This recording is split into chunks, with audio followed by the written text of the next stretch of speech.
تک تم مومن کہلانے کا حق نہیں رکھتے جب تک کہ تمہاری تمام خواہشات، تمہاری پسند ناپسند، تمہارے ذہنی معیار، تمہاری ہر چیز جو ہے وہ میری شریعت، اس چیز، اس قانون اور اس دستور کے تابع نہ ہو جائے جو میں لایا. حتی یکون ہواہ تابعا لما جئت بہ، جو شریعت اور جو دستور، جو نظام حیات میں لے کر آیا ہوں کتاب و سنت کی شکل میں، جب تک کہ تمہارے تمام تر خیالات، تصورات اس کے تابع نہیں ہو جاتے، اس وقت تک تم مومن کہلانے کا حق ہی نہیں رکھتے. یہ اللہ رب العالمین نے بڑی وضاحت کے ساتھ اس چیزوں کو کھول کھول کر بیان کر دیا ہے. اگر کوئی سمجھے تو اللہ رب العالمین نے بڑی عبرت رکھی ہے ان باتوں میں. اور قرآن مجید میں اللہ رب العالمین نے یہی بات ہمیں کہی، فرمایا فَلْيَحْذَرِ الَّذِينَ يُخَالِفُونَ عَنْ أَمْرِهِ أَن تُصِيبَهُمْ فِتْنَةٌ أَوْ يُصِيبَهُمْ عَذَابٌ أَلِيمٌ. ڈرنا چاہیے ان لوگوں کو پیغمبر علیہ السلام کی مخالفت کرتے ہوئے. فَلْيَحْذَرِ الَّذِينَ يُخَالِفُونَ عَنْ أَمْرِهِ أَن تُصِيبَهُمْ فِتْنَةٌ أَوْ يُصِيبَهُمْ عَذَابٌ أَلِيمٌ. اگر تم پیغمبر علیہ السلام کی مخالفت کرو گے تو ممکن ہے رب العالمین تمہیں کسی دردناک عذاب میں مبتلا کر دے. او یصیبہم عذاب علیم، بڑی مصیبت میں ڈال دے یا دردناک عذاب میں ڈال دے پیغمبر علیہ السلام کی مخالفت سے. اللہ کے حبیب نے ایک اور مقام بھی فرمایا من اطاع محمدا فقد اطاع اللہ، جس شخص نے محمد عربی صلی اللہ علیہ وسلم کی اطاعت کی، آپ کی پیروی کی، آپ کا کہا مانا، آپ کی بات مانی، فقد اطاع اللہ، اس نے گویا اللہ رب العالمین کی اطاعت کی، اللہ رب العالمین کی بات مانی. ومن عصى محمدا فقد عصى اللہ، اور جس شخص نے محمد صلی اللہ علیہ وسلم کی نافرمانی کی اس نے اللہ کی نافرمانی کی. ومحمد فرق بین الناس، اور محمد عربی لوگوں کے درمیان تفریق پیدا کرنے والے ہیں، کفر اور شرک کے درمیان، اسلام اور غیر اسلام کے درمیان. ومحمد فرق بین الناس، ایک کسوٹی ہے تمہارے درمیان، ایک پیمانہ ہے تمہارے درمیان، ایک معیار ہے تمہارے درمیان جس پر ہر چیز کو لا کر تم پرکھ سکتے ہو. جس لیے دنیا میں آپ کا اختلاف ہوتا ہے سنار کے ساتھ، میاں میں نے پیسے سونے کے دیے ہیں اور تو نے زیور پیتل کے بنا کے دیے ہیں. آپ لڑتے ہیں، میں نے پیسے سونے کے دیے ہیں اور تو نے زیور پیتل کے بنا کے دیے ہیں. اب وہ کہتا ہے کہ نہیں بھائی مجھ سے قسم کھلا لو، مسجد میں کھڑا کر لو، جیسے پاکستانی لوگوں کا طریقہ ہے، سر پہ قرآن رکھوا لو، جو مرضی کرا لو، میں نے سونا دیا ہے، سونے کے ہی زیور بنائے ہیں، میں نے پیتل شامل نہیں کیا. اب آپ کہتا نہیں یہ پیتل ہے، وہ کہتا نہیں یہ سونا ہے. اب آپ کا جھگڑا ہو گیا. اب کیا ساری عمر جھگڑتے رہیں گے؟ اس کے اختلاف کا کوئی طریقہ، اس اختلاف کو مٹانے کا اس کا حل کوئی نہیں ہے، صرف جھگڑتے ہی رہیں گے.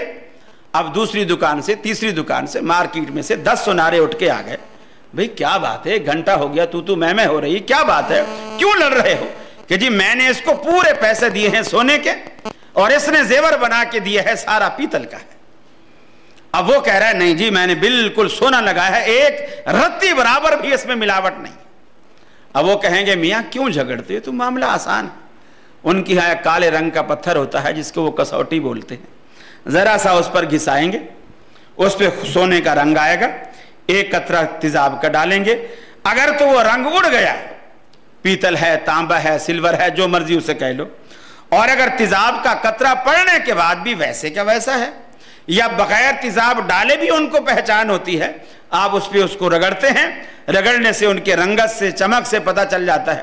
کسوٹی سے رگڑنے سے پتہ چل گیا کہ جی یہ معاملہ صحیح ہے یا غلط ہے. بتا دیں گے بھائی آپ غلط جھگڑ رہے ہو، اس نے زیور جو ہے صحیح بنایا ہے. اور اگر پتہ چل گیا تو بتائیں گے بھی بالکل دکاندار کا قصور ہے، اس میں تو 100% ملاوٹ ہے. اختلاف مٹ گیا. اب آپ کہتے ہیں جی مجھے بخار ہے، ڈاکٹر نے آپ کے نبض پہ ہاتھ رکھا، ڈاکٹر نے کہا جی بالکل یہ بہانہ بنائے کھڑا ہے، اس کو بخار نہیں، اس کو بالکل بخار نہیں ہے. اب ایسا ہوتا ہے اسکولوں میں بچے پڑھتے ہیں، مدارس میں بچے پڑھتے ہیں، استاد جی چھٹی چاہیے. کیوں کیا بات ہے؟ جی بخار آ رہا. اب وہ ایسے ہوشیار بچے تھوڑی دیر دھوپ میں بیٹھ جاتے ہیں، جسم تپ جاتا ہے، اس کے بعد فٹافٹ اندر دفتر میں آئے، جی میرا ہاتھ دیکھو بالکل بخار. اب استاد نے ہاتھ لگایا، واقعی وہ تو تپ رہا ہے، تو دھوپ سے آ رہا ہے، تپ رہا ہے، بڑا بخار ہے. میں نے آفس میں ایک چھوٹا سا 15-20 روپے کا وہ تھرمامیٹر لے کر رکھ لیا. اب بچہ جو آ رہا ہے جی استاد جی چھٹی چاہیے. بھی کیوں چھٹی چاہیے؟ بخار ہے جی. میں نے میٹر لگا دیا. اب لگایا تو اس کا 98 سے بھی نیچے درجہ کھڑا ہوا ہے. ابھی تیرے کو کہاں بخار ہے, تو جھوٹ بول رہا ہے. اب اس نے جا کے دوسرے بچوں کو بھی بتا دیا کہ مدیر صاحب نے آفس میں تھرمامیٹر رکھا ہوا ہے. اب ان کو پتہ چل جاتا ہے. اب وہ جو بھی آ رہا ہے دوسرے دن, اب وہ تھرمامیٹر کا نہیں کہہ رہے, بخار کا نہیں کہہ رہے, استاد جی میرے پیٹ میں درد, میرے سر میں درد. اب پیٹ کے درد کو میٹر سے ہم کہاں سے چیک کریں؟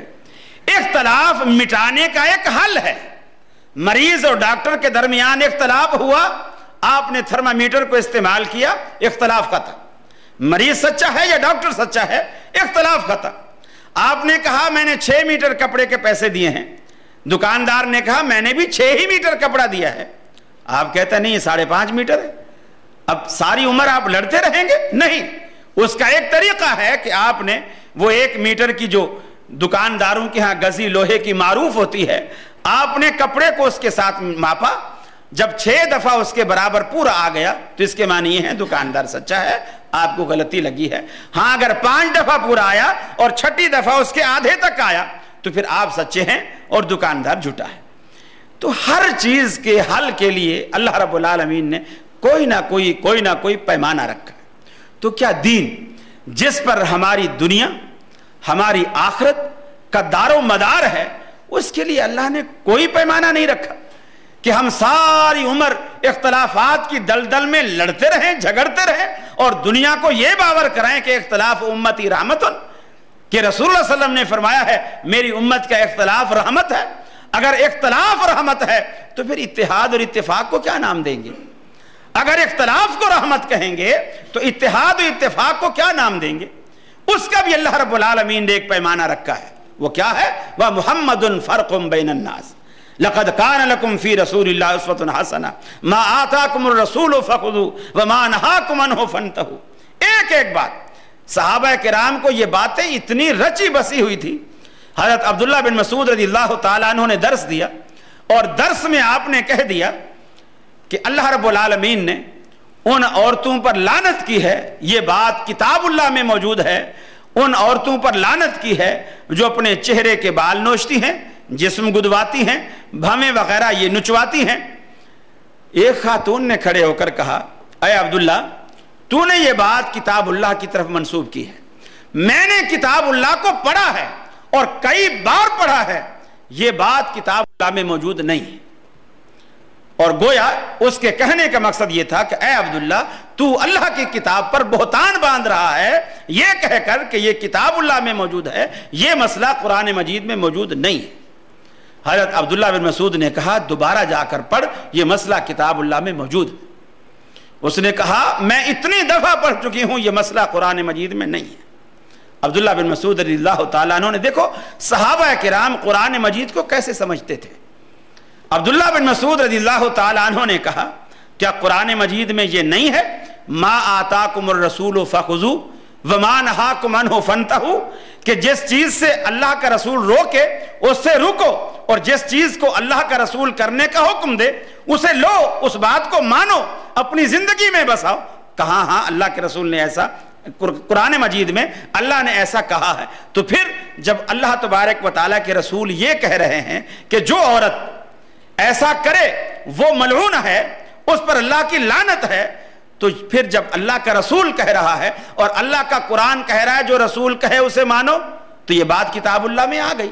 صحابہ کرام کا قرآن مجید کو سمجھنے کا یہ ایک طریقہ کار اور انداز ہوتا تھا, اور آج بھی ہمارے لیے ہدایت اسی طرح ہے کہ قرآن مجید کو ہم محمد رسول اللہ صلی اللہ علیہ وسلم کی زبان مبارک سے سمجھیں گے, زبان مبارک سے سیکھیں گے, تو قرآن مجید کے معنی اور مفاہیم ہمارے سامنے آئیں گے اور بات کھل کر ہمارے سامنے آئے گی. اور اگر ایسا نہیں ہوگا تو پھر کوئی بات بھی ہمارے پلے نہیں پڑے گی. بے شمار باتیں ہیں جو اس حوالے سے اس ضمن میں کی جا سکتی ہیں. حضرت فاطمہ رضی اللہ تعالی عنہ ایک موقع پر حضرت علی رضی اللہ تعالی عنہ سفر پر تھے, قربانی کا موقع تھا, قربانی کے دن آ گئے. حضرت فاطمہ رضی اللہ تعالی عنہ نے کچھ گوشت بچا کر رکھ لی, قربانی کے جانور کا کچھ گوشت بچا کر رکھ لیا. اور عرب اس وقت یہ ڈی فریزر فریجیں وغیرہ نہیں ہوتی تھی, تو وہ دھاگے میں بوٹیاں پروتے, اس کو نمک لگاتے اور دھوپ میں لٹکا دیتے, گوشت سوکھ جاتا, اس کو سال ہر سال تک محفوظ کر لیتے. چونکہ رسول اللہ صلی اللہ علیہ وسلم کا حکم بھی جب یہ آیا کہ کلو وتصدقوا وادخروا، کہ اس کو کھاؤ بھی، صدقہ بھی کرو، ذخیرہ بھی کرو، تو صحابہ کہتے ہیں ہم قربانی کے گوشت کو سکھاتے تھے، پھر سال ہر سال اگلے سال قربانی آنے تک پھر ہم اسی کو کھاتے رہتے تھے، سکھا کے رکھ دیا۔ حضرت علی 6 مہینے کے سفر پر واپس آئے، 6 مہینے بعد جب واپس آئے تو حضرت فاطمہ رضی اللہ تعالیٰ عنہ نے محبت سے وہ گوشت تھوڑا نکالا،